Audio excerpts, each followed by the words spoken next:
नमस्कार। आज बात करेंगे महिला क्रिकेट विश्व कप के बारे में। आप सब जानते हैं कि भारत में इस समय महिलाओं का विश्व कप क्रिकेट खेला जा रहा है 50 ओवर वाला, और इसका भारत और श्रीलंका दोनों मिलकर के आयोजन कर रहे हैं। तो कुछ मैच भारत में खेले जा रहे हैं, कुछ श्रीलंका में खेले जा रहे हैं। जैसे कि पाकिस्तान की टीम है, भारत नहीं आ सकती, उसके सारे मैच श्रीलंका में रखे गए हैं। लेकिन उसके अलावा जितनी भी टीमें हैं वो भारत में भी खेल रही हैं और श्रीलंका में भी खेल रही हैं।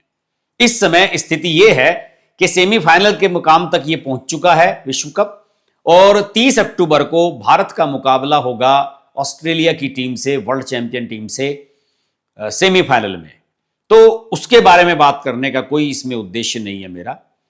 एक घटना के बारे में आज हम चर्चा करेंगे, और वो घटना हुई है इंदौर में। आप जानते हैं कि इंदौर टेस्ट सेंटर है, इंटरनेशनल मैचेज वहां पहले भी होते रहे हैं, और उन मैचेज में भारतीय क्रिकेट टीम, जो पुरुषों की टीम है, वो भी खेलती रही है। और इंटरनेशनल लेवल का जो स्टेडियम है वो इंदौर में बना हुआ है। इंदौर जो है वैसे भी मध्य प्रदेश का एक चर्चित और बड़ा खूबसूरत और साफ सुथरा शहर माना जाता है। अभी वहां हाल ही में पिछले सप्ताह ऑस्ट्रेलिया की टीम के 2 मैच थे। ऑस्ट्रेलिया की टीम का एक मैच था 22 अक्टूबर को इंग्लैंड के साथ, जिसे उसने 6 विकेट से जीता और वन साइडेड जीता। 57 गेंद यानी कि 57, लगभग 10 ओवर के आसपास शेष रहते हुए उस मैच को उन्होंने जीत लिया। दूसरा मैच 25 अक्टूबर को साउथ अफ्रीका से, दक्षिण अफ्रीका से था उनका था। उस मैच को भी उन्होंने 7 विकेट से जीता। साउथ अफ्रीका की टीम केवल 97 रन पर आउट हो गई, और 199 गेंद शेष रहते ऑस्ट्रेलिया ने केवल 3 विकेट पर यह लक्ष्य पार कर लिया। यानी कि ऑस्ट्रेलिया ने एक तरफा मैच ये जीते।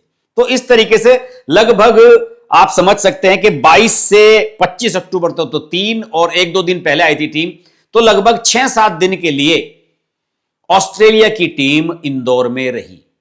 इंदौर में विजयनगर का पॉश इलाका है, बहुत शानदार इलाका है, और वहीं पर 5 स्टार होटल है, रेडिसन होटल, उसमें यह टीम रुकी हुई थी। और क्या होता है कि अक्सर महिला क्रिकेटर्स, युवा होती हैं महिला क्रिकेटर्स, उनके मन में, और इतनी वो प्रचलित भी नहीं होती कि उन्हें कोई सड़क पे निकले तो उनको पहचान लें। तो 2 महिला क्रिकेटर्स ने गुरुवार की सुबह, यानी कि बुधवार को मैच हुआ इनका इंग्लैंड के साथ, और उसके अगले दिन सुबह संभवतः इनके मन में आया होगा कि इंग्लैंड जैसी टीम को हराया है, हमने उसे सेलिब्रेट करते हैं। तो सुबह 11 बजे के वक्त 2 महिला क्रिकेटर होटल से निकलती हैं, और होटल से थोड़ी सी दूरी पर साकेत का इलाका मौजूद है, वहां पर कोई कैफे था। वो प्लान बनाती है कि कैफे चलते हैं और वहां पर कुछ खा पी करके आते हैं। वो वहां जाती है, और फिर रास्ते में उनके साथ एक युवक छेड़छाड़ करता है। इस घटना का मैं आपको पूरा ब्यौरा देता हूं, तब आपको यह घटना समझ में आएगी। घटनाक्रम के अनुसार बाइक सवार एक युवक ने खिलाड़ियों का पीछा करना शुरू कर दिया। जैसे ही वो होटल से निकली, विदेशी खिलाड़ी हैं, उनको पहचानना बड़ा आसान होता है, और उस व्यक्ति ने 2 बार उनके चक्कर लगाए, उनके पास से वो गुजरा बाइक से, और उनसे कुछ उसने कहा।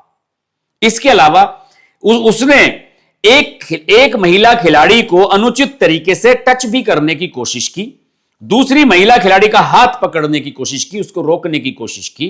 और इस आप मामले को समझ सकते हैं कि कितना गंभीर है। अखबारों में मैंने ये पढ़ा है कि उस व्यक्ति ने, उस बाइक सवार युवक ने इनके साथ सेल्फी लेने की कोशिश की। लेकिन मैं उस लॉजिक को बिल्कुल नहीं मानता हूं। सेल्फी लेने के लिए कोई ऐसा नहीं कर सकता है। सेल्फी करने के लिए अगर वो कहता कि मुझे आपके साथ सेल्फी लेनी है, तो शायद ये खिलाड़ी मना भी नहीं करती। लेकिन उसकी नीयत खराब थी, और उसने बार बार इनके चक्कर लगाए, इनको टच करने की कोशिश की। और चूंकि ये तो विदेशी हैं, इन्हें समझ में नहीं आया होगा कि वो क्या कह रहा है, वो हिंदी में बोल रहा होगा निश्चित तौर पर, और इस तरीके से ये घटना होती है। इससे ये खिलाड़ी घबरा जाती हैं। ये रेडिसन होटल से मुश्किल से 500 मीटर की दूरी पर गई थी, तब ये घटना होती है।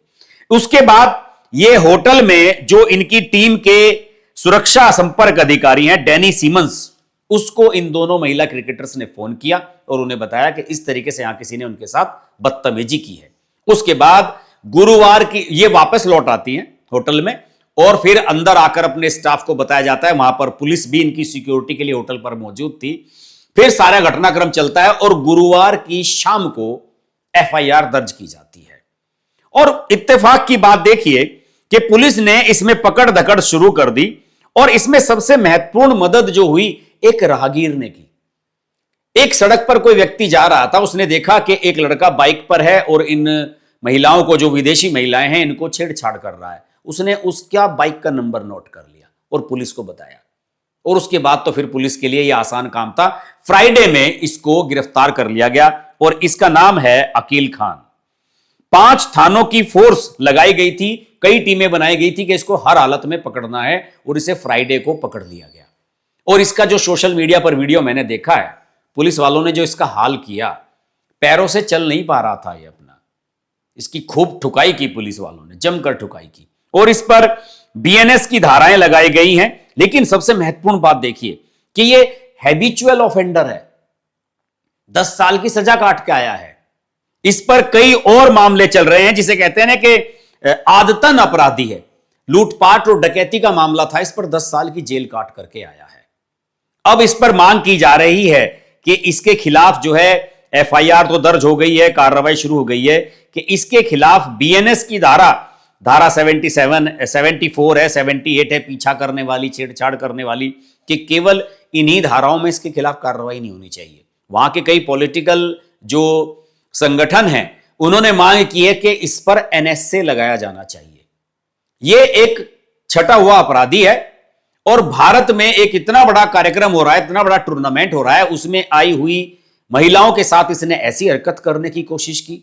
भारत को तो माना जाता है कि अतिथि देवो भव, कि हमारे लिए हर मेहमान देवता के समान होता है, और इसकी यह हरकत। और फिर भी अगर यह विदेशी खिलाड़ी भी नहीं थी या क्रिकेटर भी नहीं थी, तो आप विदेशी महिला जो बाहर से आपके यहां मेहमान आए हुए हैं, उनके साथ आप ऐसी हरकत करेंगे? संभवतः इसका दिमाग घूम गया था और इसे इस बात का अनुमान नहीं था कि यह कितनी बड़ी मुसीबत में फंस सकता है। इस पर जबरदस्त प्रतिक्रियाएं आई हैं। सुनील गावस्कर जाने माने क्रिकेटर हैं, जो कमेंट्री भी करते रहते हैं, उन्होंने तो कहा है कि इस आदमी को लॉकअप में बंद करके उस चाबी को फेंक देना चाहिए, यानी कि ऐसे आदमी को बाहर आने की परमिशन ही नहीं होनी चाहिए। आप इतना अपमान हमारे देश का करा रहे हैं, ऐसे आदमी के खिलाफ सख्त से सख्त एक्शन होना चाहिए। मैंने इसके लेकर मीडिया की कवरेज पढ़ी, वहां के इंदौर के जो अखबार है मैंने भी पढ़ी, तो उसमें मीडिया का एकमात्र उद्देश्य यह है वहां का कि साहब, जो इंदौर की पुलिस है या मध्य प्रदेश का जो प्रशासन है या मध्य प्रदेश क्रिकेट एसोसिएशन जो इसकी होस्ट थी, उस पर लांछन लगाने की कोशिश की गई है कि साहब मध्य प्रदेश क्रिकेट एसोसिएशन के पदाधिकारी क्या कर रहे थे, इतनी सारी पुलिस फोर्स वहां मौजूद थी होटल पर, वो क्या कर रही थी, इस तरह की बात उसमें की गई है। लेकिन आप ये बताइए, अगर ये दोनों महिला क्रिकेटर अपने स्टाफ को, अपने एडमिनिस्ट्रेटिव स्टाफ को बताए बिना बाहर जा रही हैं होटल से, तो फिर आप बताइए कि इनकी सुरक्षा की जिम्मेदारी कैसे ली जाए? अगर इन्होंने बताया होता अपने स्टाफ को, तो निश्चित रूप से इनके साथ 2-3 महिला कांस्टेबल या पुरुष कांस्टेबल भेज दिए जाते, फिर उसके बाद आप कहीं भी जाइए। और मुझे इसमें जानकारी यह भी मिली है कि न्यूजीलैंड की जो महिला क्रिकेटर्स थी, वो भी एक मॉल में शॉपिंग करने के लिए गई थी, और 2-3 ऐसी बार घटनाएं हुई हैं अभी 4-5 दिन में इंदौर में कि महिला क्रिकेटर्स होटल से निकलकर किसी पब में जाती हैं, कैफे में जाती हैं या फिर शॉपिंग के लिए जाती हैं। लेकिन उसके लिए आप प्रशासन को कैसे जिम्मेदार ठहरा सकते हैं, यह मेरी समझ से बाहर है। आप प्रॉपर सूचना दीजिए, आपको अगर सुरक्षा ना मिले, आपके साथ किसी को ना भेजा जाए, तब तो आप प्रशासन पर उंगलियां उठा सकते हैं। मीडिया की आदत होती है, कुछ मीडिया वालों को तो यह होता है कि जो मध्य प्रदेश क्रिकेट एसोसिएशन है उसने मैच के हमें पास नहीं दिए, उसके खिलाफ खबर छाप दो। अक्सर यही होता है, हमने भी खूब रिपोर्टिंग की है, ये सब चीजें देखी हैं। तो मध्य प्रदेश क्रिकेट एसोसिएशन के पदाधिकारियों के खिलाफ खबरें छपी हुई हैं अखबारों में। लेकिन मेरा मानना है कि इसमें निश्चित रूप से जो लापरवाही है वो इन महिला क्रिकेटर्स की भी थी। आप दूसरे देश में हैं, दूसरे कंट्री में, आप सेलिब्रिटी हैं, आप मैच खेलने के लिए आए हैं। आज टेलीविजन के माध्यम से हर खिलाड़ी को लोग पहचानते हैं, चाहे वो महिला हो चाहे पुरुष हो। आपको इसका ख्याल रखना चाहिए था, अपने प्रशासन को, अपनी जो टीम का प्रशासन है उसको सूचना देते, और भारी फोर्स होटल पर तैनात थी। आप किसी से भी कहते कि हमें वहां जाना है तो आपको कोई रोकता नहीं, आपके साथ निश्चित रूप से 3-4 लोगों को भेज दिया जाता आपकी सुरक्षा में और आप जा सकते थे, कहीं भी इंजॉय कर सकते थे।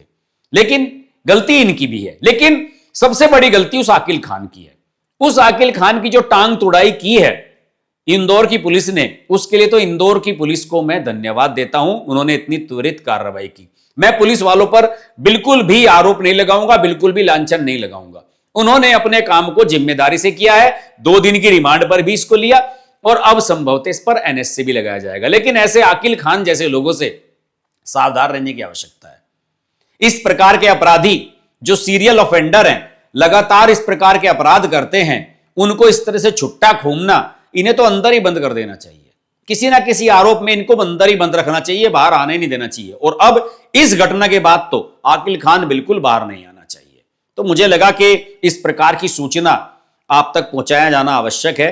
और आप सब भी जानते हैं कि दिल्ली, मुंबई, बड़े बड़े सभी शहरों में इस प्रकार के खेलों के आयोजन होते रहते हैं। जैसे कि अभी 2030 के कॉमनवेल्थ गेम होने जा रहे हैं अहमदाबाद में, बहुत बड़ा आयोजन होगा। उस समय भी सुरक्षा व्यवस्था और अतिथि देवो भव वाली बात आती है। और खासतौर से हम लोगों को यह भी ध्यान रखना चाहिए कि एयरपोर्ट पर, रेलवे स्टेशन पर कहीं अगर आपको कोई विदेशी मिले तो उसकी सहायता करें। अगर वो खड़ा हुआ है तो उसको सीट दे दें अपनी। कम से कम उसको कोई ऐसा तो फील कराएं कि हां, हिंदुस्तान के लोग अच्छे लोग हैं। आकिल खान की तरह बिल्कुल ना करें। आज की वीडियो में इतना ही। वीडियो अच्छा लगे तो लाइक कीजिए, शेयर कीजिए, अपना फीडबैक अवश्य दीजिए। अगर इंदौर से कोई इस वीडियो को देख रहा है तो कमेंट के माध्यम से जरूर बताइए कि मैंने जो बातें कही वो सही हैं या नहीं। नमस्कार।